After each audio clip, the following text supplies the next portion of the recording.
ఒక గ్లాసు ఉద్దిపాయలు దూరగా వేయించుకొని తీసేయాలి.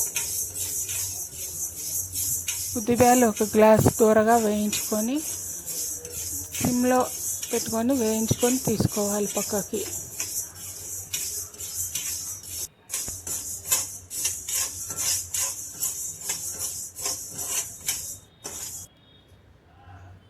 శనగబ్యాళ్ళు ఒక గ్లాసు, అవి కూడా చిన్నగా వేయించుకొని చిన్న మంట మీద వేయించుకొని తీసి పక్కన ఉంచుకోవాలి.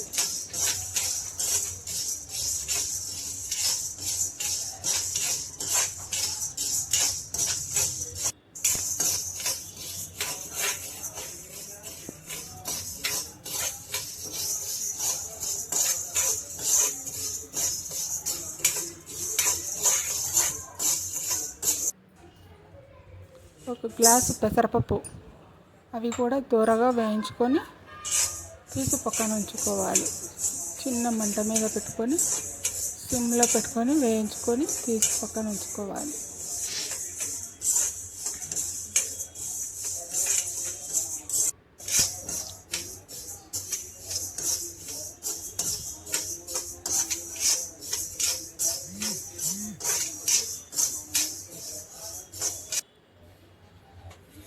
ధనియాలు 2 స్పూన్లు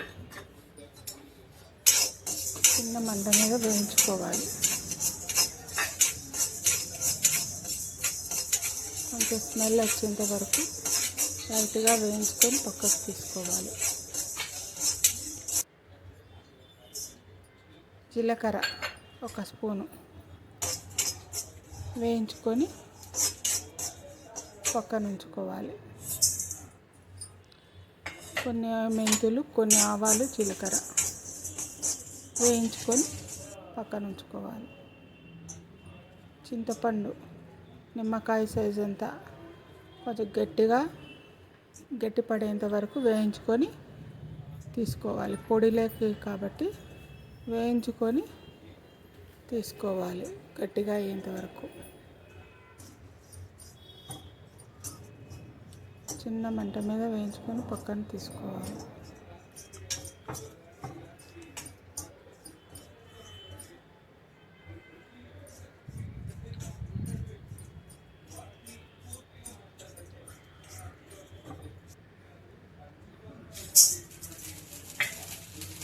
ఉప్పు, ఇది కూడా కొంచెం దూరగా వేయించుకొని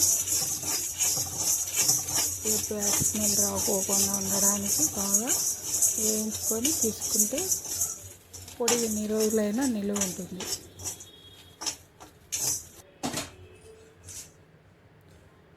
కరివేపాకు,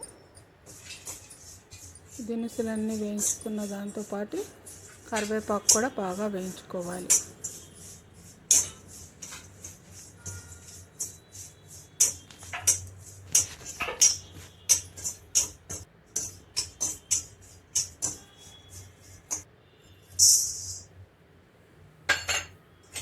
కొన్ని మిరియాలు,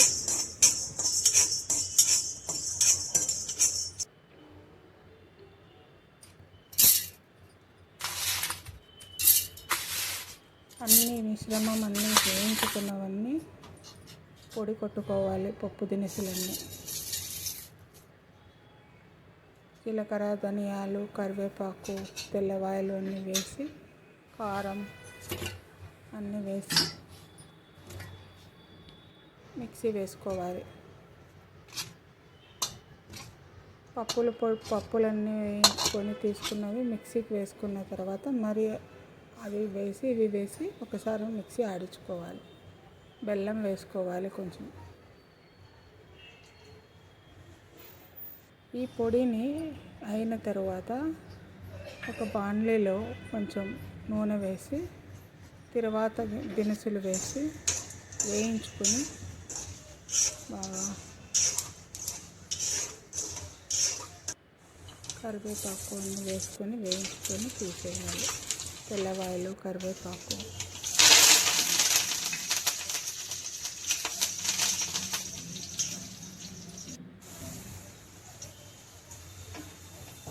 ఇప్పుడు కొంచెం ఇంగువ వేసి ఆఫ్ చేసుకోవాలి. ఆడించిన పొడిని బాండీలోకి వేసి బాగా నూనెలో వేసి కలుపుకోవాలి. ఇలా చేసుకున్న దానిని